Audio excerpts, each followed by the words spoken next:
I'm back, baby, with some tea, as the usual. And I did a little editing today of my videos, and I noticed some speech patterns that I have. Exciting.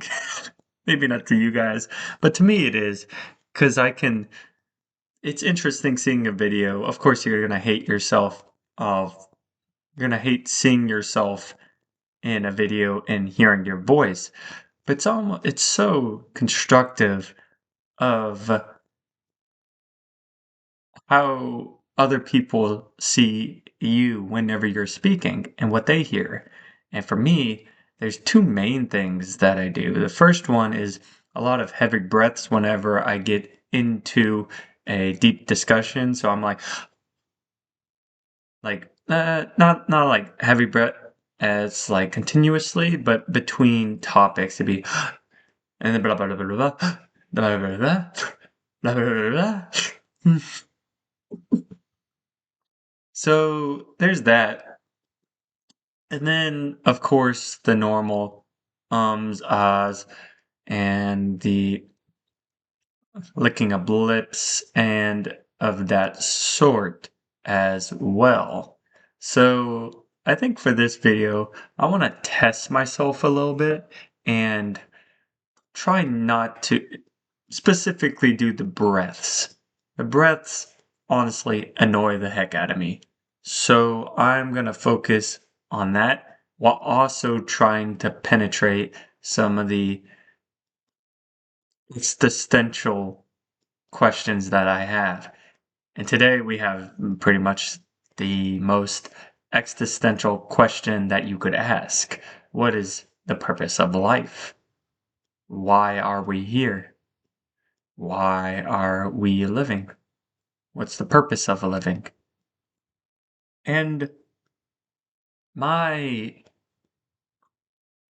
my answer, which of course it's my belief, it's what I think, so it can always change and adapt, especially this one, since it's something new and fresh I'm thinking about, and that does not have a lot of evidence yet to back it up.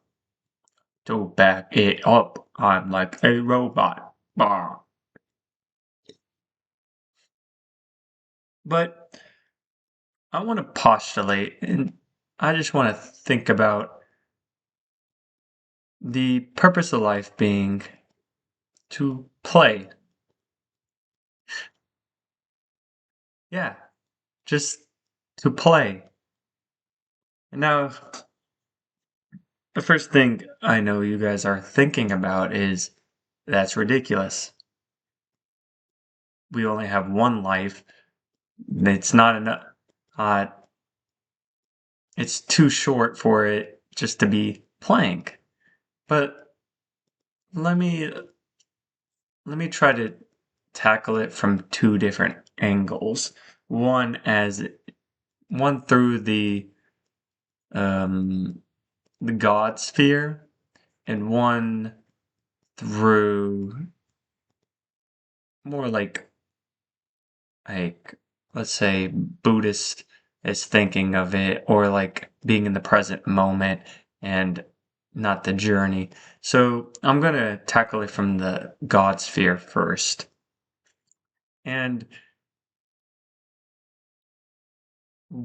one piece of evidence, not evidence, but of thinking that I've come across that leads me to believe of the purpose of life being to play is um, something I stumbled across with John Updike. So Maria Popovia, Popovia, she is a well-known bloggist who takes a bunch of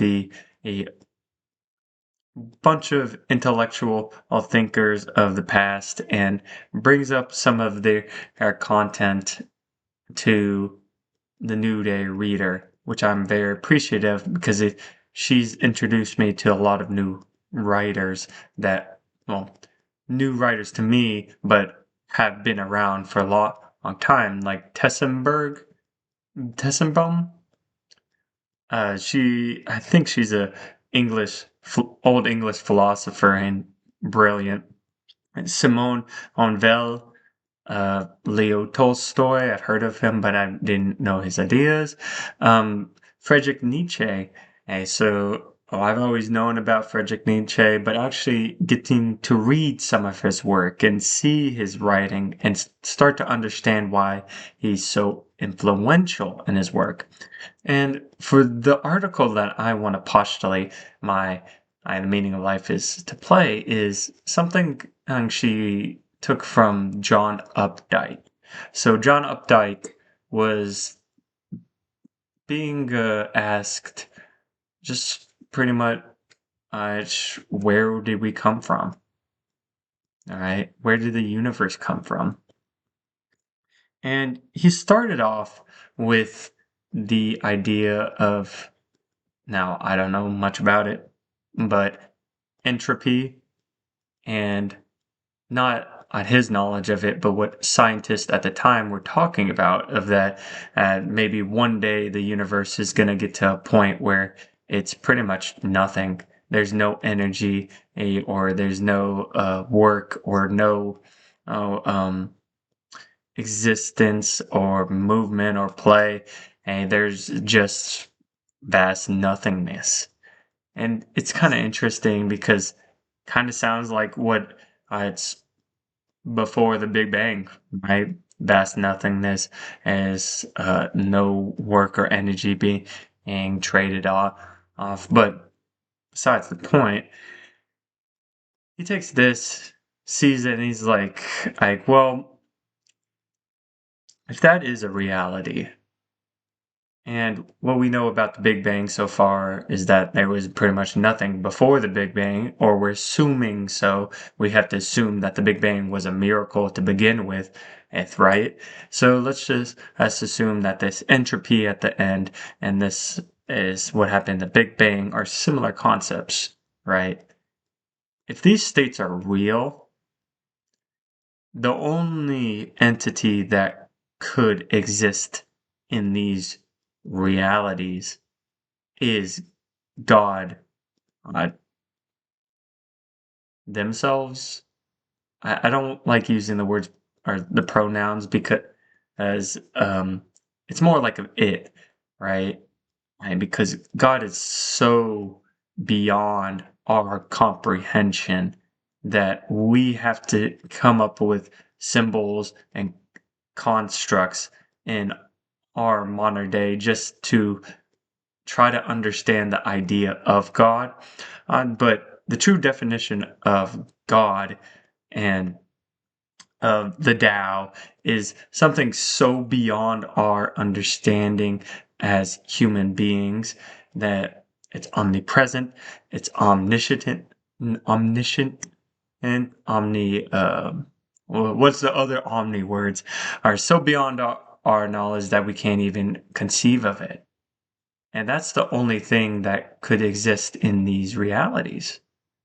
And John Updike like postulates that, if this entity is the only thing that could possibly not survive, but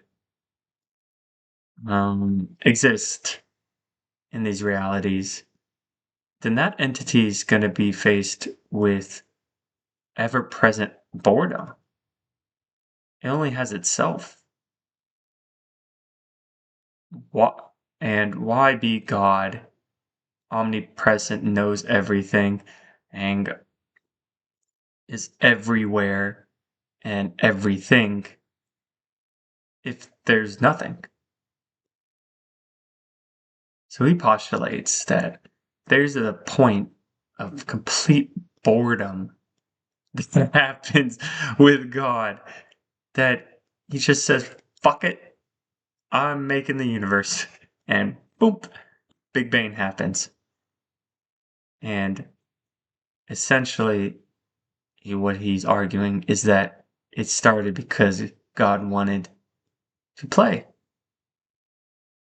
He got so bored and He wanted, or he, she, it, whatever, or wanted to play, wanted not be bored. Now, this is just a theory going around, but it's interesting. It's darn interesting, isn't it? And because it's conceptually viable with what we know with science so far. I don't know about the entropy part because I haven't dug deep enough into the science behind it, but definitely can be something and for or the start of the universe, right? Right, the Big Bang. And right now, we have to postulate that it took a miracle to start this universe. And what happened before, we don't know. But if there was a miracle that happened, then something needed to start that miracle to happen and or to start it, right? I and if there was nothing before the Big Bang, then why can't we say that God was bored?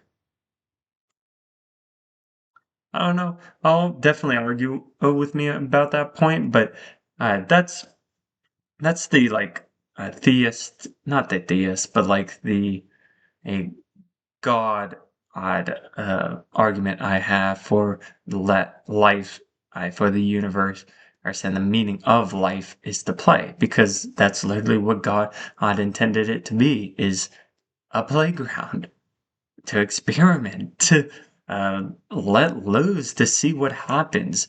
He might know what everything that happens, but at least, hey, something's going on. At least you're not sitting there just being like, all right, it's just me, myself, and I.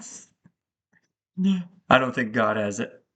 It would be, like I said, that physical person or entity or physical or construct that would resemble a human being in any stretch of the imagination, but it's something that we can conceptualize and think about, right? So that's the first argument I'm thinking about. And the second one has to do, I said about Buddhist, but more about meditation in general. And I am thinking about the meditation of Zazen. And that's simply sitting meditation. That's the one that everyone has in their head, that you're sitting outside, cross-legged, like doing a hum, not really, but just sitting there for 30 minutes, an hour, doing absolutely nothing. And this is going to be my argument. What I argue is that meditation shows us the helps us realize the beauty of life itself and how engaging in it is a sort of play. Because what meditation does is, one, it helps you realize that your brain and is separate from yourself. It has its own agenda, and it's no different than whatever's happening outside you at the same time. So whenever you close your eyes, you hear all the sounds from the outside, but you also hear all the thoughts and emotions and feelings that are going through, and you're just an observer in the back, observing all of this happening. And by doing that, you inevitably doing that enough times, you inevitably get to a point where your observing self is just as present in the moment. Whatever sound comes about, uh, that's what's happening. That is your reality. It's not the future. It's not the past. Those don't exist. All that exists is the present moment that you're in right now. So if someone's yelling hanging across the field, oh, that's your moment. That's your present. If nothing's happening and birds are chirping, then you appreciate. appreciate that more because it's the world you live in, right? Right.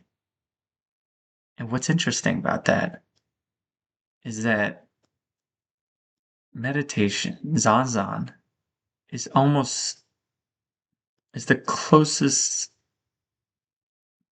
I don't want to say closest thing, but it's one of the closest things we have to being in a state that is like what happened before the Big Bang. If my idea of the Big Bang is true, right? This complete, absolute nothingness. Because in Zanzan, on you're not visually seeing anything. You're not touching anything. The only thing you're doing is hearing. But even that, you're not even hearing.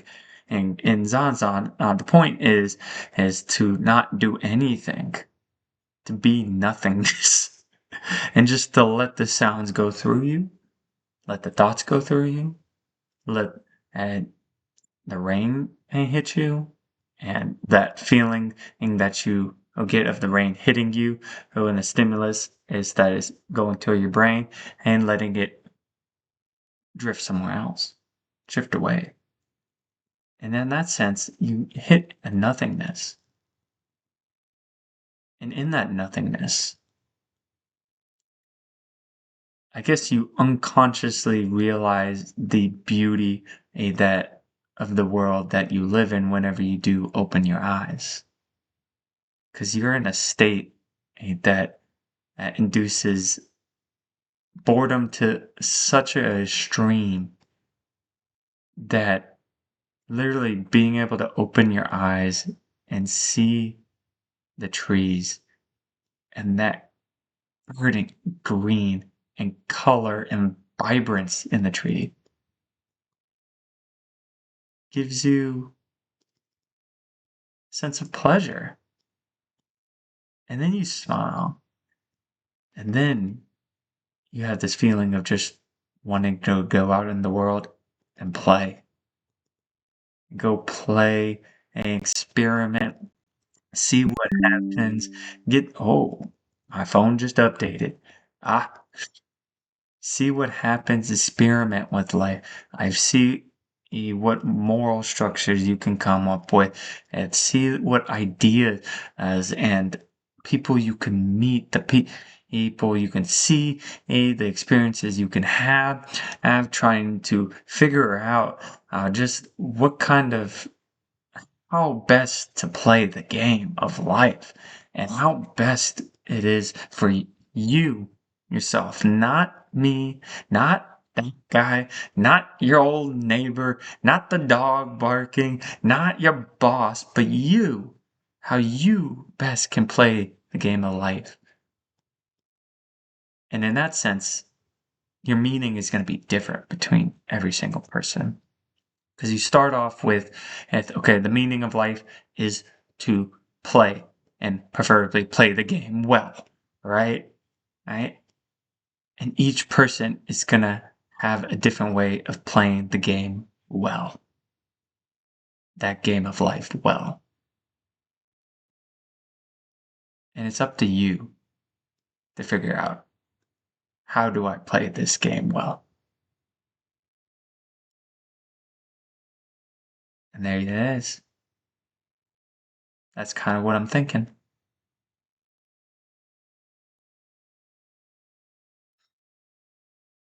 And I appreciate life so much that it lets me play. And another thing is that it's so much more beautiful because you know it's gonna end as well. We have this world on loan, so it kind of honestly, it kind of is like a game, isn't it? Think of it like a sport, right? Let's just say football, and I mean American football.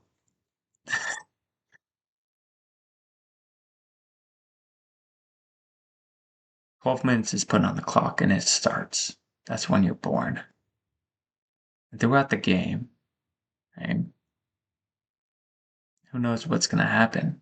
You might get blown out. And that when that clock ends, you're gone.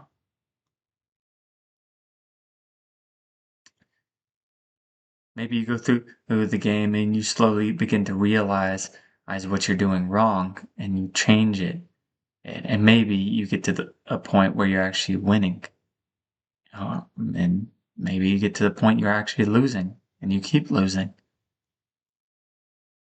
But at the end of the day, what you can find meaning in that game is the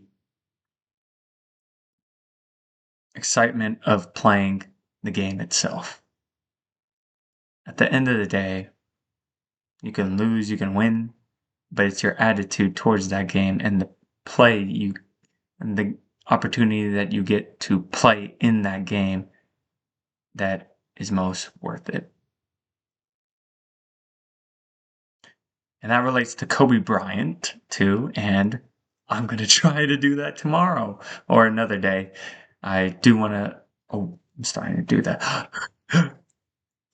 Stop myself.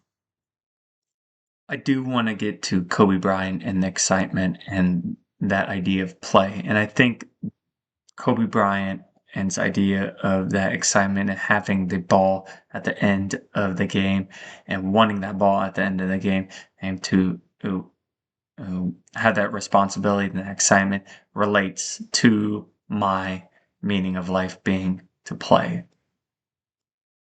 So be on the lookout for that. But other than that, that was a good video.